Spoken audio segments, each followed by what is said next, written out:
Europecast, l'Europe et vous, présenté par Aurélien Frances. Je crois qu'il faut continuer encore aujourd'hui à se battre d'abord pour protéger l'Europe et pour transformer l'Europe. Sur Euradio.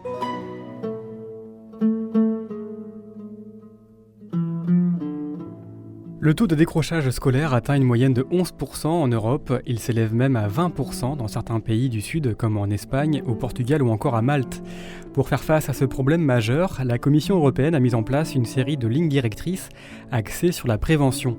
Michael Touch est responsable de l'unité école et multilinguisme à la Commission éducation et culture de l'Union européenne. Il faut vraiment voir très tôt, déjà avec les tout petites, dans la petite enfance, à l'école maternelle, quels sont les enfants qui ont peut-être des problèmes, et intervenir déjà à cet âge-là pour espérer qu'ils n'auront pas de problèmes à l'école. Alors il faut prévenir, après il faut intervenir tôt à l'école, dès qu'il y a des problèmes, intervenir avec des personnels en plus, ça peut être des enseignants, mais il faut aussi travailler avec des personnels, des assistants sociaux, pourquoi pas des associations de sport et les municipalités au dehors de l'école. Et si le décrochage arrive, il faut aussi faire quelque chose pour les décrocheurs. Mais je crois qu'on a vraiment développé avec les États membres une politique plus globale. Les États membres, comme le Portugal, sont en train de mettre ça en place et ça marche très bien. Et il y a beaucoup d'investissements de nouveau de Fonds social européen dans ce domaine. Il y a certains pays qui arrivent d'un seuil très haut. Maintenant, on est content qu'ils soient à 15%, c'est encore trop, mais ils étaient à 30% à un certain moment.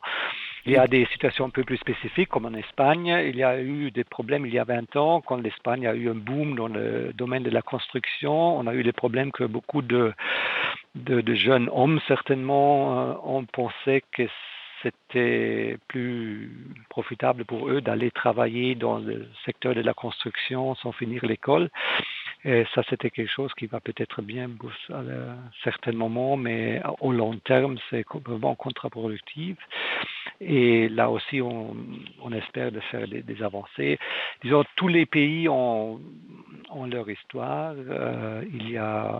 Mais je crois qu'il y a eu une reconnaissance que c'est quelque chose qui est vraiment contraire aux intérêts sociaux et économiques. De nombreux États l'ont effectivement bien compris et font appel au Conseil de l'Europe pour obtenir un appui stratégique dans la mise en œuvre de certains programmes, notamment à destination des enfants roms. Katia Dolgova-Dreyer est coordinatrice au service éducation du Conseil de l'Europe. On s'est rendu compte qu'il y a beaucoup des enfants roms dans tous les pays. Et les statistiques sont assez choquantes parce qu'en fait, on voit qu'il y a au moins 6% des enfants roms en Roumanie qui n'étaient jamais à l'école.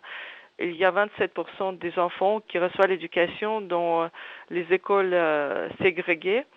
Il y a aussi beaucoup des enfants qui quittent leurs écoles. Donc on fait les mesures là-bas. Il y a les appels au projet pour surtout travailler avec les parents pour améliorer l'inclusion des enfants roms dans les écoles. En faisant ça, on veille beaucoup à l'égalité. Parce que les statistiques nous disent aussi que souvent les filles aux écoles, ils ont un peu moins de chances que les garçons. Par exemple, on voit qu'il y a 19% des femmes roms qui n'étaient jamais à l'école. Et parmi les hommes, c'est un tout petit peu mieux, c'est 14%. Bon, 5%, c'est pas beaucoup, mais il faut prendre les mesures pour veiller à ça. Parce que souvent, dans plusieurs pays, les filles ne peuvent pas terminer l'école parce qu'il y a les mariages à l'âge assez bas. Et donc, les parents décident que c'est pas la peine de finir l'école. On peut aller travailler, on peut se marier. Et donc, ça donne beaucoup moins de chance aux filles dans le pays. Retrouvez l'intégralité des Europecast sur euradio.fr.